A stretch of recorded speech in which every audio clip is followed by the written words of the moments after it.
Good morning, everyone. It's day 3. So we are officially in the middle of the challenge. Today I'm going to talk about the third pillar of the key elements that propel your business. And this is all about taking action. Taking action is one of the most important part, because we can plan a lot, we can have every single thing sorted and perfect, but if we don't take any action on the things that we have to do, we are not going to move any further. So it's like having a car. You are prepared to go to travel, you have every single thing packed in your car and perfect, you have the map, you have the strategy, you have everything, and then you sit down in the car and you do nothing. So you don't start the engine and you don't move. So, and here is where most of the problems start to kick in. So we start to put off because I don't want to do it now. I feel that I don't have the energy. I feel that I can be doing another thing, or I missed the TV show that I like to see, and so we start to procrastinate. And why is that? Mainly because our brain doesn't want to take us from our comfort zone. So we start to put excuses, and there is always been an excuse easy to get out of things. So it is like, today I can do that tomorrow, or I can do that, I have still time. And then we are rushing. When the rush kicks in because we have to finish something, and then we see that we underestimate the time that one activity was going to take, we are, oh my God, overwhelmed and stressed and grumpy and moody, and if anyone approach us, we like jump like a cat when you are going to put the cat in the water. So that is the most important thing, to take action when we need to take action, and to pad the activities, the time that we need, because we usually underestimate the time that one thing is going to take. And then is when we start to have problems, because we overload our day thinking that we are going to manage to do everything, and we don't.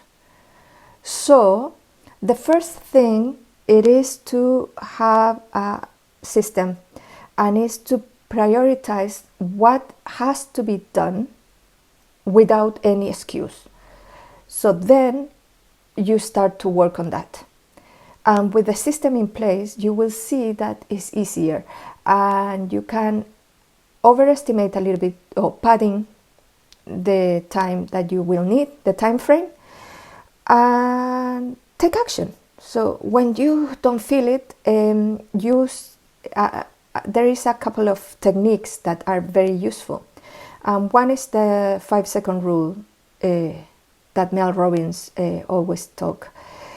So when you feel that you are not going to do anything, count to 5, or 5, 4, 3, 2, 1, and start doing something. Start tackling the things, and then you will see that, it wasn't so difficult. Sometimes our brains put the things bigger than they are. So it wasn't so difficult, you padded the time that you needed, and you will see that maybe you are finishing in less time. But then you will have that padding of time to use it in another thing. So, but when you overload your day with activities after activity after activity, and then you don't make an allowance of time for each one, you're going to be too tight, too stressed, and maybe you're not going to achieve the things that you have to. So in the guide that I'm going to upload today, you have the ABCDE method of prioritization, that is one to recognize which are our important activities and which one can be delegated or eliminated. because it's very important to recognize that we don't have to do everything. Sometimes we need to do it because it's our job and it's our capacity, and the only people that can do it is ourselves. But many things, and I promise many things that we think we are doing better, is going to take us more time, more effort, and is not going to produce the benefit, monetary benefits or whatever that you can achieve delegating that task to someone else that can do it quickly and more efficiently. So I mentioned that there is a couple of techniques that we can use to be more focused and be more productive. And those are, one is very, very old, but it's very effective. It's called Pomodoro technique. That is like, it was a little tomato timer for cooking. But someone, I don't remember his name, is an Italian guy, find that having that to make his job was more efficient, because he was focusing in 25 minutes or 30 minutes or whatever block of time to focus in one activity, then have a rest, and then start again the activity if wasn't finished, or moving on to another activity if the previous activity was done and finished. And if you think in the way that that system works, it is the system of schools, for example. You work in one subject for 45 or 50 minutes, and then you have a break, and then you move to the next subject. But when you are in the first subject, like for example math, you are not doing science. You are focusing in math in 50 minutes to achieve the most results. So that is a great technique. It's quite old, but it's proven and is fantastic. You can extend it. You don't have to work for 25 minutes and then have a 5-minute break. You can do it for 50 minutes and then having a 10-minute break, or for 1 hour or 1 hour and a half, whatever it suits you. But focus in one activity and not in other things, and try to minimize the shiny object syndrome to the most. So that is very important. And the third thing that I recommend is blocking times. So block period of time where you are going to work in one activity, but also block time for yourself and treat it like it's like a client meeting or a networking event, but block time for you, because that way your energy level, your mindset is going to be much better, and you're going to produce much more in life, and for you as well. I know that it's very difficult when you have toddlers around to focus, so break it down in smaller chunks and work in the flow of them as well. And don't think and don't feel guilty to use that time to do something with your family or your children. It is the time that they expect to be with you, and you can enjoy that. So it's not a point to be with your kids and trying to send emails or anything. You are not doing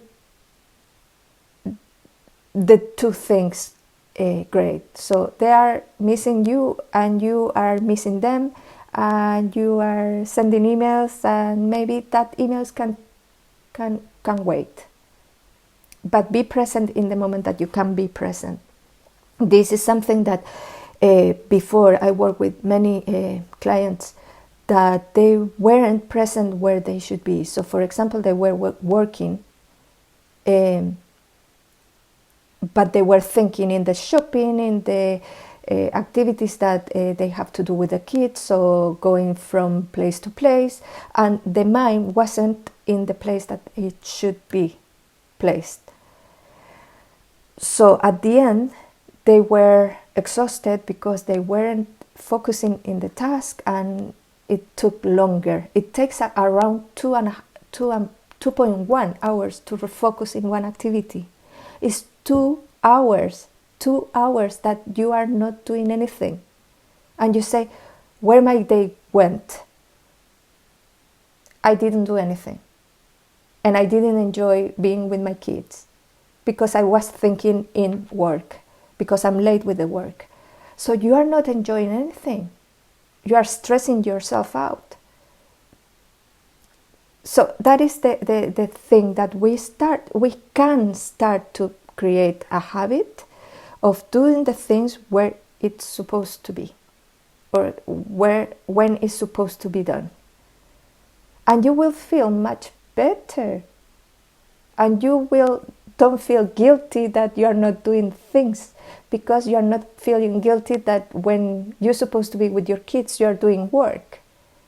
And you don't feel guilty because when you are working, you are thinking in your kids. And if you don't have kids, the mind is going to trick you to take you out of things, and it's bouncing all the time. We have like 10,000 of thoughts per minute or per hour. I don't remember there is, but it's massive. So we have to try to get our mind in the place that it should be, and we can do it. We definitely can do that. So the third point in this action step, it is the 3D, and that is, you have to do the things that you enjoy and nobody else can do for you, for your business.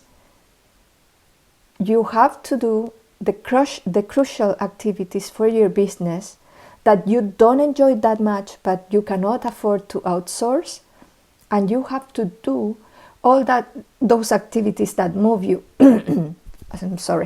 that move your business forward, but for one reason or another, nobody else can do.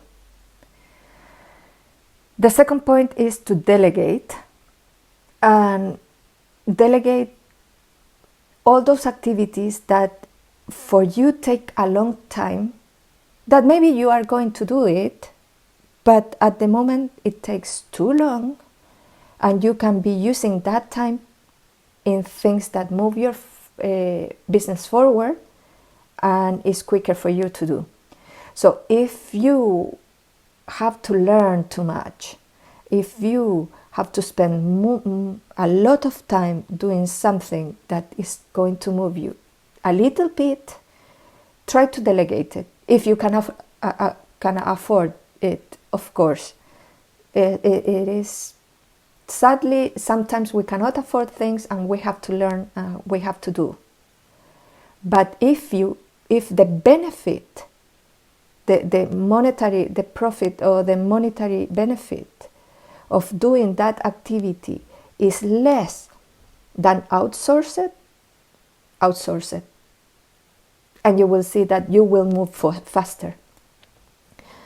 So, and all those small daily tasks that take you longer and someone else can do it, is better to pay. You have to do the balance. You have to check if it costs you more to spend, for example, 1 hour doing those tasks, or doing that hour in coaching, for example, if you are a coach. What gives you more money in? And if it does cost you a lot, outsource it. Someone else can do it. And there are ways now, very not cheap, but you can outsource things cheaper than before. And the third point is to dump things. We don't have to do everything. There is things that it doesn't matter. So if, for example, if you spend too long trying to get the right template for emails, it doesn't matter. It really doesn't matter. So simplify things and eliminate things that doesn't move your business forward, but it takes you a lot of time to do it. So that is today teach. It is a lot to take on board, I know, and the guide is going to be in the unit. So have a great day, have a nice afternoon, put yourself your headset, music, and engage and energize yourself to have a good productive day. See you. Bye bye.